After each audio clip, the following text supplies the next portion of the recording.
tamén porque nos parece, bueno, unha cuestión no que hai que actuar con moitísima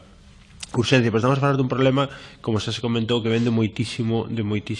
anos atrás, de décadas atrás, e que amosan unha, bueno, pesadez e irresponsabilidade polo que temos entre mans e polas afeccións ás persoas e o medio natural que pode ter este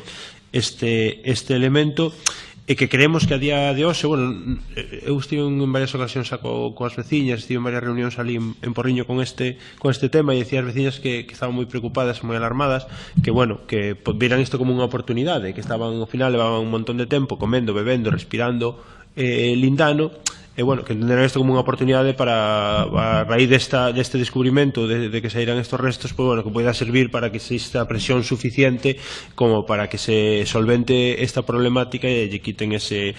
veneno de debaixo das súas casas. Pero eu coido que hai unha cuestión na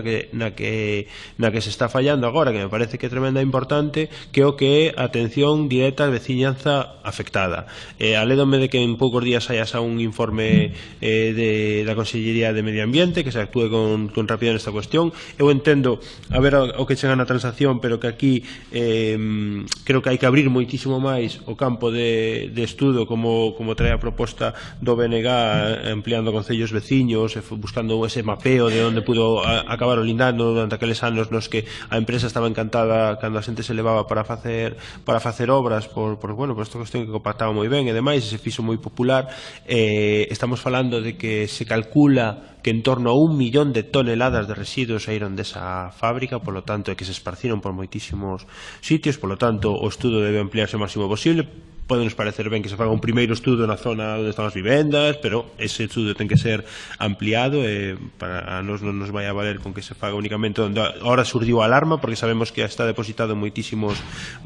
sitios máis, e polo tanto hai que ampliar moitísimo ese campo de estudio. Ten que ser riguroso, ten que ser serio, non pode volver a acontecer o que pasou no 99, que incluso había unha proposta de trasladar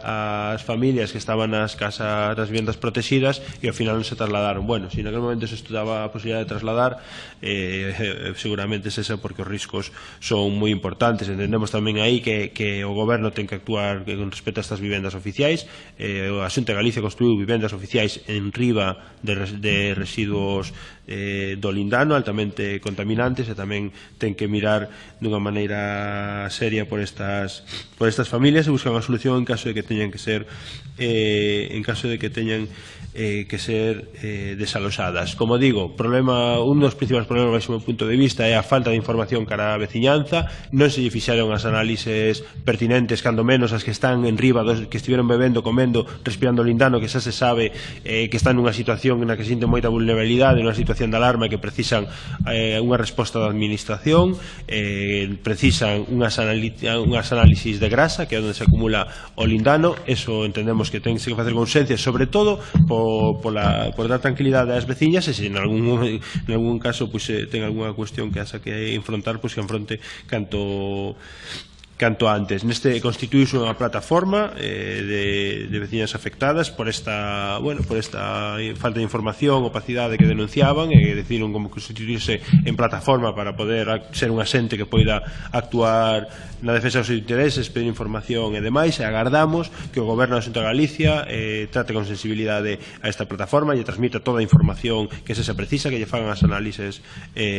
pertinentes, porque evidentemente leva décadas o lindano aí. Ahora, por actuar con rapidez, un mes máis seguramente non lle vai cambiar a vida a ninguén, pero a sensación de protección da ciudadanía, que ante un problema destes que non ten ningún tipo de responsabilidade sobre o que lle está a acontecer, que ten que ver con erros do pasado da administración, o que menos que a administración vaya a atender con sensibilidade e con rapidez e transmitirlle toda a información, porque están preocupadas porque non saben o que teñen debaixo dos pés, máis nada.